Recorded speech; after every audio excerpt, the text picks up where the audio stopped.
let's bring in our guest. This guy has done it all. He is an NBA champion. He's played in the Big Three and with the Big Three, an analyst with NBC Sports Boston and host on Sirius XM NBA Radio, the White Mamba, Brian Scalabrine. What's happening, Scalabrine? How you doing? No, life is good. Football season's over, so it's all basketball. It's all request, and I'm really excited about this sort of push to the end of the season. You are? Okay, I'm excited too, but only if I can really make money on it, and I want you to help me with that. All right. Actually, help me by talking me out of why wouldn't I bet the Celtics to win the Eastern Conference at even odds right now? I mean, you probably should if you're into that. Like, you like to safe bets. You don't seem like that type. You kind of want to feel like, how do you go against the grain a little bit? But no, they're the best team. They're ready to win. They've had success in the past with Tatum and Brown. You add in, last 2 years ago, they added Derek White. He's really hitting his stride. This offseason was amazing with Porzingis and Holiday. So they check every box. It's their championship to lose. It would be a complete debacle, a disaster if they don't get back to the NBA Finals, and probably if they don't win at all. All right, so that's what I'm thinking. I don't want to deal with the Jokic stuff just yet. I want to take them just to win the East. But I think if you and I talked last year at this time, we would not have thought like the Miami Heat could jump in and take 4, pick them off or something. I guess what I'm asking is, what prevents that from happening? What in this team do you see that would prevent that from happening again?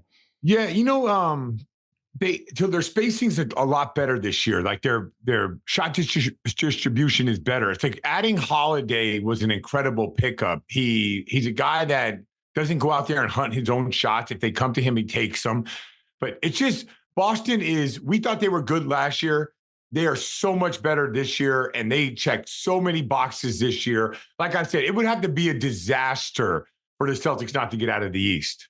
All right. I mean, you're completely biased, but I'm going with it. That's all I needed from you. I'm going to bet them to win the East. That's all I did. The interview's over. I don't need anything else from you. No, right. I appreciate Good talking that. To you. Good talking. No, all right, let's go to me to know. You didn't need me to tell you that. You already knew that. You gave me the push, though. I like the way you broke it down. But let's go to MVP, though, because it's really interesting. Well, not that Jokic is the favorite. In many people's eyes, he's the best.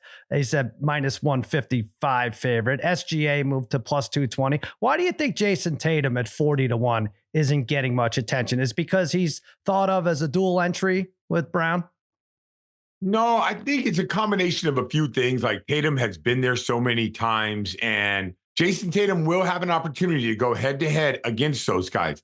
Right now, he's 0-2 against those guys. So he has to go to Denver. I think he has to show out, and I think he has to win that game. And Oklahoma City comes to Boston. So I do think that there's a little bit of play there. Listen, momentum is funny when it comes to MVP, right? It might not be a bad idea to sprinkle a little bit there if the Celtics continue to win. And it might be a way of, if Jason Tatum can get down to a 4-1 odds, you might have a little bit of extra money to hedge a bet on that. So if you think the Celtics are going to finish strong, there's a good chance that Tatum moves up to a 5-1, to a 4-1, and you can figure out a way, like a nice sweet number right there where you can make some money from that. I want to ask you about Victor Wembanyama, who I call Wemby for short. I'm hoping that catches on.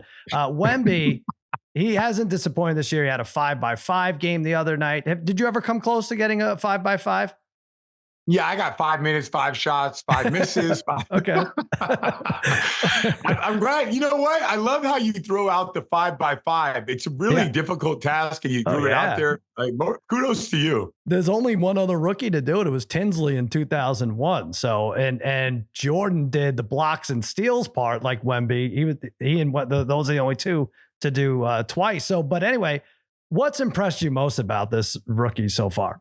I think he has special qualities moving forward. I haven't seen the idea of, there's a translation between being amazing and winning, right? There's a lot of young players who are amazing, that do amazing things and amazing plays, but there's a gap between that. And I'll give you an example. Like, Chet Holmgren doesn't wow you as much with the 5x5 and everything like that, but he's a winning player. Like, Wemby is going to learn that. And I think that, growing up playing professional basketball at a young age, bringing pushed along, he has a really good head on his shoulders.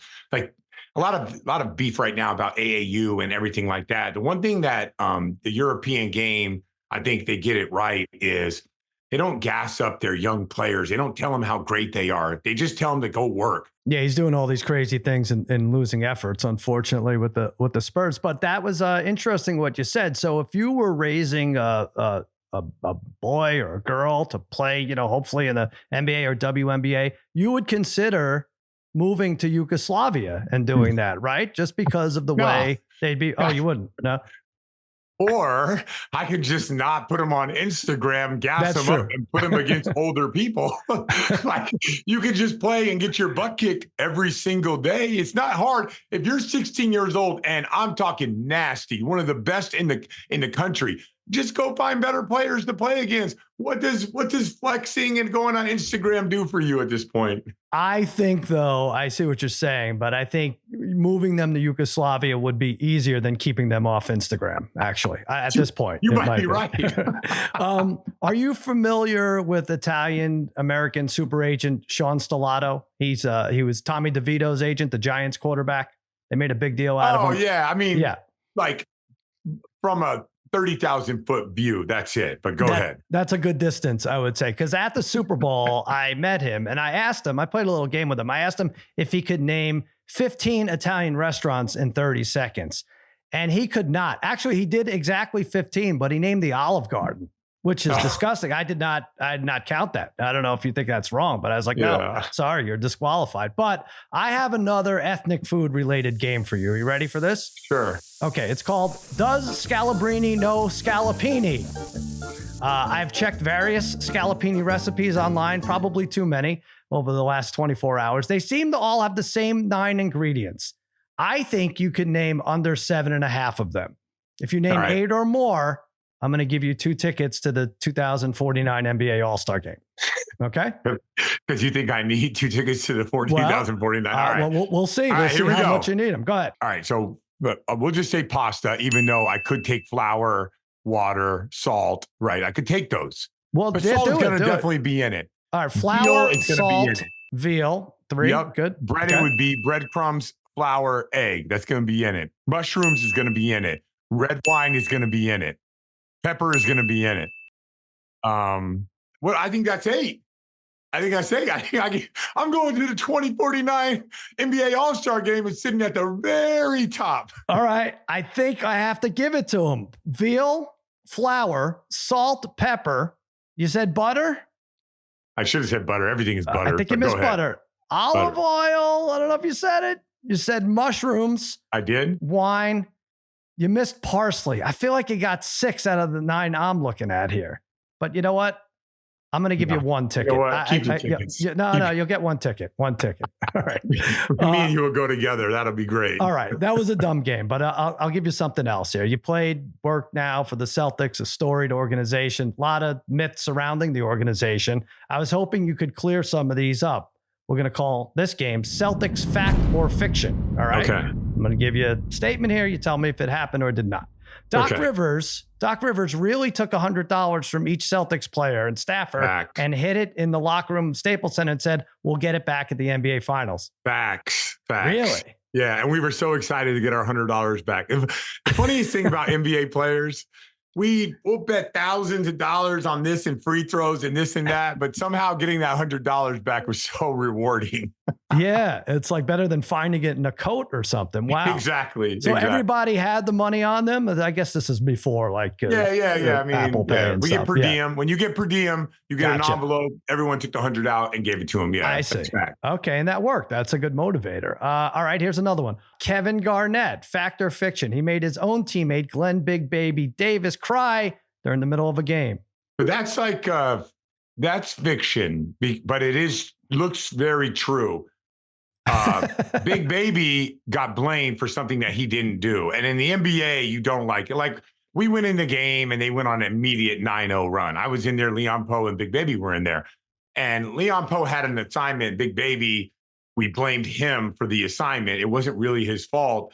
And then KG came over to encourage him. It looked really demonstrative, but that's how KG is. He's not a demonstrative teammate, but he's demonstrative in the way that he encourages, like, yeah, you got to get this. You got to get this, right?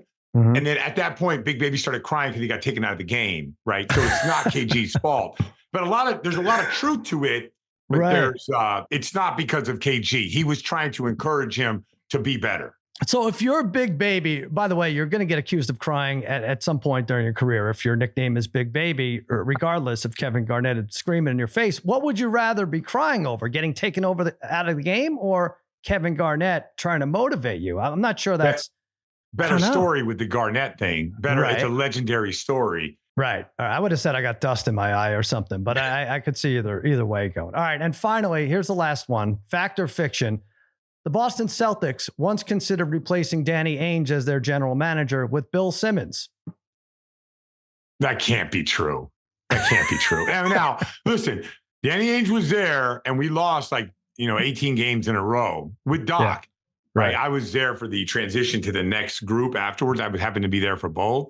So I'm not saying that they didn't talk about something like that, but I think if you're around Danny carries himself as a guy that's never going to get fired. Trust me. It's not like he doesn't. Well, so does Bill Simmons, but yeah, I know what you're saying. No, but Bill, yeah.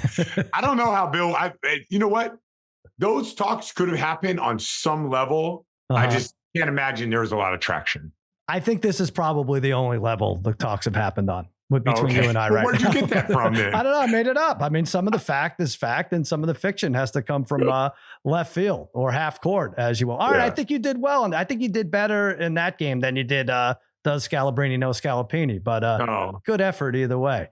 I should have picked butter and oil. Everything had butter and oil in it. Everything's butter and oil. Yeah. NBC Sports Boston is where you can find them. Co-host of SiriusXM NBA. Thanks so much for coming on, Brian. Appreciate it. Yeah, you were great. By the way, I love your sense of humor, so keep it up. Oh, I was thinking of giving it up, but all right. I'd like to so I'm going to keep the sense of humor and the Celtics to win the East. So there you go.